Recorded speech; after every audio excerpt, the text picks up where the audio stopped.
Presented by Adi Shakti Films. जाइब राजा हम देवा घरवा है आहे नरे नरे जाइब राजा। अरे का ए फूल कुमारी खाली मेकअपे होई हई जूठ थरिया धइल बा ई कुल काम होई कि ना होई। हम काम अरे हमरा देवघर जाए के बा ई का बकर बकर कइले बाड़ीस। अरे हमारो तो जाही के नु बा लेकिन बनिहारी निहर खटत तनी कि ना। चल हई कुल साफ कर। हम ना करब रे। ना करबे तो हिले धर भंग भंग। अरे मोटी लगनी है मुंह में मोय लिपस्टिक आजी सुनत तनी जी हई देखो तनी नु का कइले बिया। का भइल हो भाभी हु इज दिस। अरे हम तार मेहरारू हई देखो हई का दशा कइले बिया। महादेव महादेव कांड तो होइए नु गइल। ए भैया आवो हई देखो अब तू ही संभारो।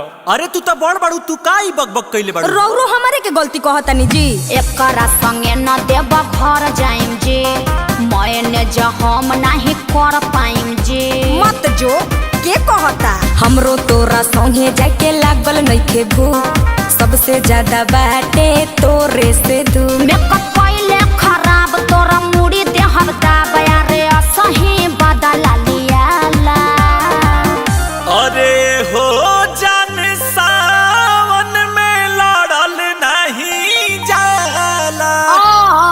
छोट बाड़ू तू तोहरा तनिको ना बुझाला। इहेरे आदतिया तोहना लोग के नहीं तनिको सुहाला। जतरा पजाए खरी धनिया हमार नहीं लड़ल जाला।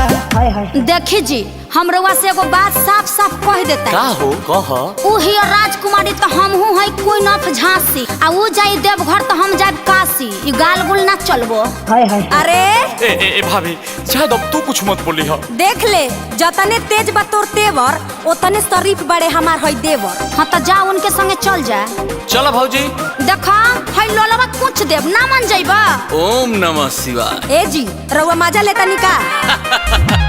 सुन बबुआ छोट बिया त छोटे लेखा रहो। रउआ समझा दिया भैया हम क्या कुछ न कहो। हमरा लागत कि ई लोग मनी है जाना पूजा पाठ के लक्षण लोग जानी है जाना।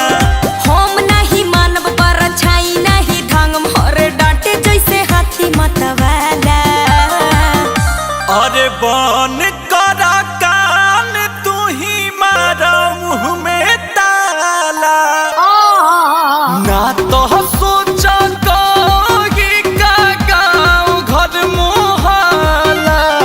इहेरे आदतिया तुहना लोग के नहीं तनिको सुहाला। जतरा पजाए खरी धनिया हमार नहीं लड़ल जाला। अच्छा ठीक बा रौरे बड़ रही हम छोट हो जाता नी। देखो तारे न अंकुश हमारा मेहरारू के कितना ऊंच विचार बा। ऊ तो बढ़ले बा। का हो तहरा कुछ बुझात नहीं खे साफ हमार समाज में मुड़ी नीचे गड़वाइए देबू का।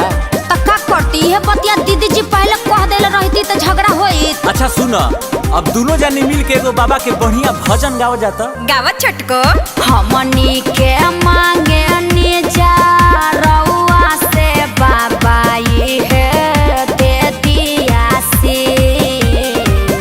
घर परिवार मोरा बनल रहोई है